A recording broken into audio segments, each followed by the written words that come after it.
All this for a dog? Just a freaking dog? That's not a dog. That's my wife.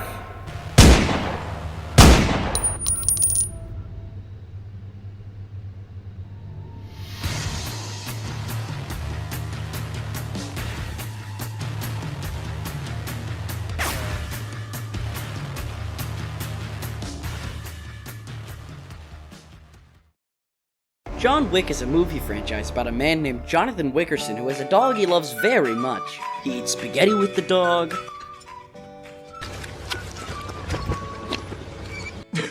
sits in the white void answering questions with his dog. Which one you think? This one? Alright. What is your secret? And he even goes on walks with the dog. It's a good, fun family movie for all ages. Then, John Wick gets involved with the mob, and he tells the leader of the mob, "I think you're kinda ugly, lol." This makes the leader very displeased, and sets the tone for the rest of the movie. Johnson Wixon thinks it's gonna be another normal day, but when he wakes up, he notices a distinct lack of his furry, fuzzy, adorable friend, Mr. Tippins. John Wikipedia is an office worker man. He needs his dog to make him happy after a day of boring, bland work. But when he goes to look around for his dog, he sees that they've killed him! They've killed his dog, those savages, those godless heathens! So Joseph Wickerman devotes the rest of his life to studying martial arts. He meets a man on the tippy top of the Himalayas who teaches him the ancient art of gun karate and how to punch people with bullets. With this newfound knowledge, John Wicka Wicka Wow Wow spends the rest of the film hunting down and killing the mob. Because what kind of terrible, horrible people would kill his dog? Those beasts! Those barbarians! Unfortunately, the mobs were prepared for this, so they send out an Amber Alert that says, "Kill this guy and I'll give you $7 million, dude, I don't know." Thus starting the main part of the movie. Incredible, creative, intense violence. The movie then focuses on the Jabberwick going around and killing a bunch of people, because if they kill him first, they get free money.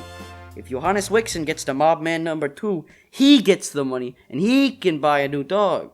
At the end of the movie, he kills a bunch more people, and then goes to the mob man's base to receive his money. However, it was actually just bait, and the final fight scene ensues. It turns out that the new mob leader practiced gun karate too, which makes it a perfectly equal fight. At the end, Jimbo knocks the mob guy down on the floor and points a gun at him. Mob man says, "Please, have mercy on me." And John Whitney says, "The mercy I may have had for you was moot the moment you killed Mr. Tippins." And then John Brick House freaking shoots him. What a cool movie. Overall, a great romantic comedy. I rate it 8 out of 10.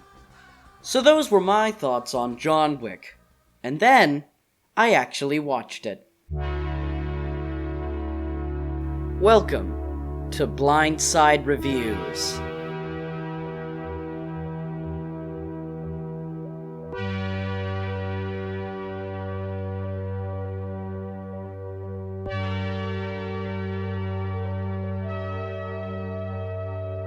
Blindside Reviews is a movie review series I'm trying out where I give a review and an overview of a film I haven't seen, and then compare it to when I've actually seen the film.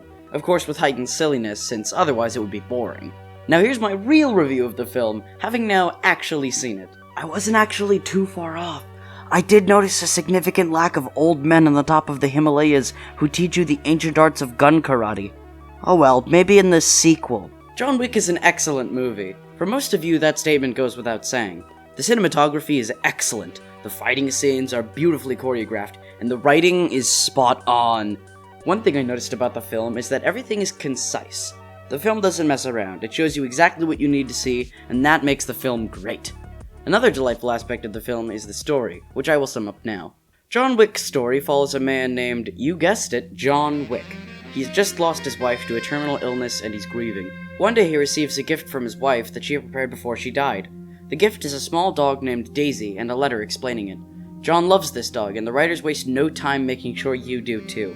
One day at a gas station, John's sitting there with his dog filling up gas. A car pulls up with incredibly loud music blasting. That's how you know they're evil!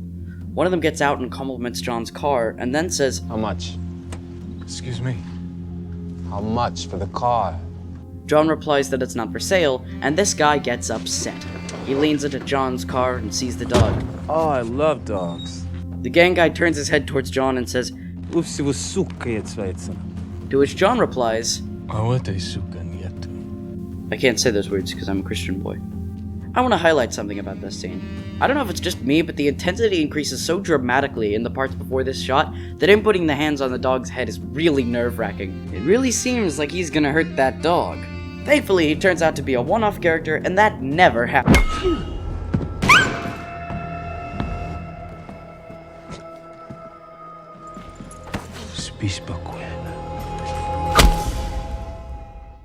Turns out those guys were part of a mob called the Tarasov mob. Sorry if I mispronounced that. Despite what my name may imply, I am not Russian. That guy's name from before was Iosif. He's the son of the mob's leader, so they come to his house and start beating him down with metal poles. The next few minutes consist of them just beating the absolute crap out of him. Afterwards, they just leave him on the ground, bleeding out. Then, as if they weren't horrible enough, they kill his freaking dog! As the film progresses, this proves to be a fatal mistake. I'll let you see the film for yourself to find out why, although you've probably already heard or seen a thing or two about these films that might answer the question.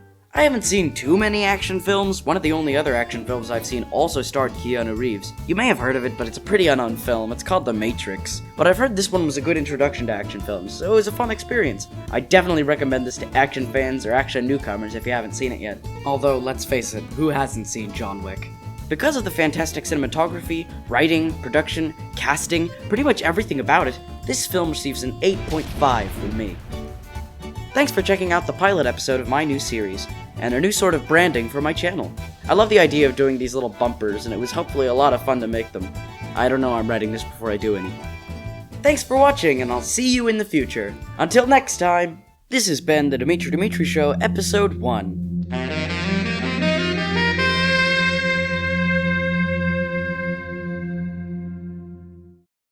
John Brick House